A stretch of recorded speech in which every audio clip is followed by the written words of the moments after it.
Hey, Females! So, welcome back to another episode of Finish Friday. So, of course, it's the third case for this week. This case, of course, comes out of Tennessee. This case is not that well known, sadly. I'm surprised it didn't have as much news coverage as I feel it should have. It was kind of hard for me to research this case, because even though I typed in, Landon Robbins, Tennessee, which is the name of the boy, apparently there's, another Landon Robinson that, lives in Tennessee also, and so, apparently he does baseball, and so his stuff would come up, and even though apparently he also even made the dean's list, so good for him, but it was hard for a girl to do research on this one. So we went ahead and did this one first because of how little coverage there is. So if there's little gaps in between, you're confused, trust me, I'm confused too. This was publicly available, and I'm letting y'all know now. So now that's out the way, let's go and get started.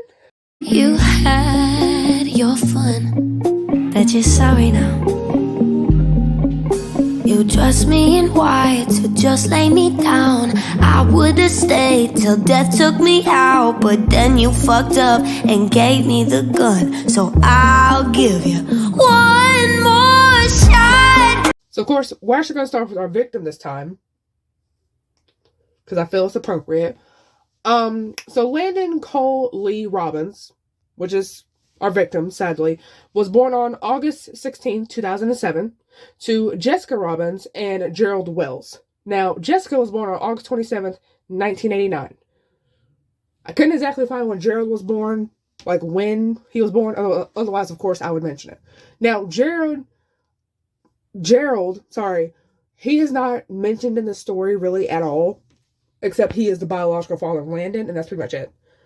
So, while he is the father, it's pretty much a wrap after that. So then after Landon, he apparently had two sisters, Brooke and Samantha, who were apparently 3 and 4 when he died. So I guess these babies were back to back to back, if that makes sense. So then Jessica would meet Bradley Adcox, who's an important player to the story. He was born on April 12th, 1991. So then it's not really said when Jessica and Gerald split or whether they were ever even together. But it said, at one point, Jessica and Bradley would meet in 2012. Because the story takes place in, 2013. And they've been together a year, according to sources. So, we're going to say they were together in late 2011, maybe early 2012. So, fast forward to, August 25th, 2013. Landon had apparently watched a scary movie that was said to give him nightmares. Because, again, this child is, 5. So, he's 5. Of course, he's going to be scared. So then, because of this, he didn't go to sleep. Bradley was actually said to have whooped him, but he apparently just laughed at it. And then Bradley apparently hated being laughed at, so then he just whooped him some more. So then it doesn't say what happened that night, so I guess he just gave up, or I guess Landon just gave in. So then on the 28th, so 3 days later, Landon wouldn't go to sleep, and Bradley started beating him, to which he apparently laughed again. So then the next day, the 29th, the 3 children were still up at 8 when their bedtime was apparently 7:30. So then Jessica would allegedly ask Landon what his punishment was, and apparently Landon had allegedly said cigarette butts. Now, I don't know if he actually did, but she claims that's what he wanted his punishment. Could have been a joke, could have been not, but that's what he had, sadly. So then he ate 5 or 6 of them, and then threw up. Jessica had gave him a gallon jug of dish soap, and then made him take a big drink of it. And then she sent him outside to run.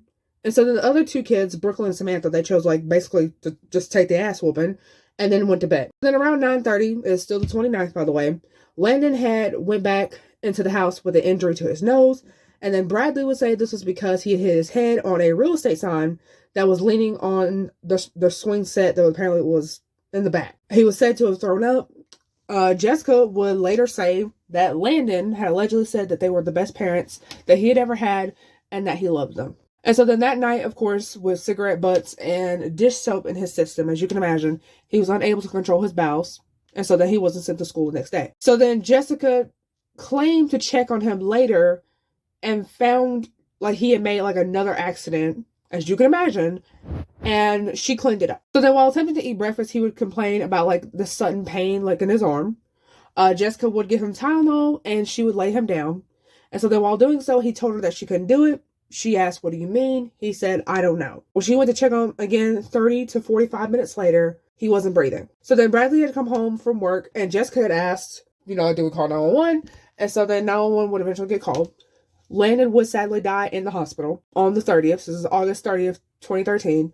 And so his cause of death was ruled to be multiple blunt force trauma. So then a bite mark was also found on his back. Who exactly gave him the bite mark? I couldn't find it.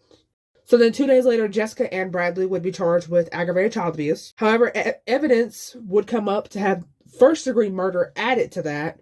And so the other 2 children, Brooklyn and Samantha, his younger sisters, were moved to go live with family. And so then Jessica and Bradley were held in no bond, as they should be. The nonprofit organization Heroes and Angels was apparently created because of him and other local child abuse cases. But apparently, like in those cases, the kids didn't actually die, because I couldn't find exactly what other cases inspired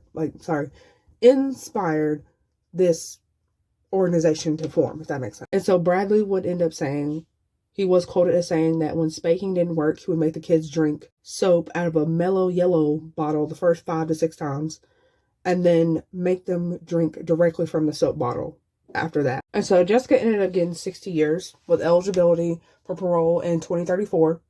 And then Bradley ended up getting 45 years. So yeah, that was the case of Landon Robbins. As much as I don't like covering these child abuse cases, someone has to do it. There is like one YouTuber I watch, Kimberly Flower. She covers it. I think she goes into like really like a deep dive into cases. She does it a lot better than I do. So if you're still watching at this point, definitely go check her out. She deserves, give her flowers, just like her last name is. Give Kimberly her flowers like she deserves, because she definitely is very underrated. I think I've actually gotten 2 cases from her. I have not covered those cases yet, but I will in the future. I just have them scheduled for like when the time is right. If that makes sense. And so yeah, that was the case of Landon Robbins, and I will see you Fatal Flippers the next one. Bye. You think that I'm crazy, I know. You wanna just leave me there, go. Blood on my hands, you're already dead, but I'll give you one more shot. Your body is cold, but I'm hot. You think that I'm playing, I'm not. You know how this ends, I'll put you to rest with one more shot. I used to hold you all through the night, till I saw the purple under your eyes. Oh, I'm not surprised. You're still doing drugs, but like to pretend that you and that girl were only just friends. I saw the whole truth, that bruise on your neck. Oh, I could just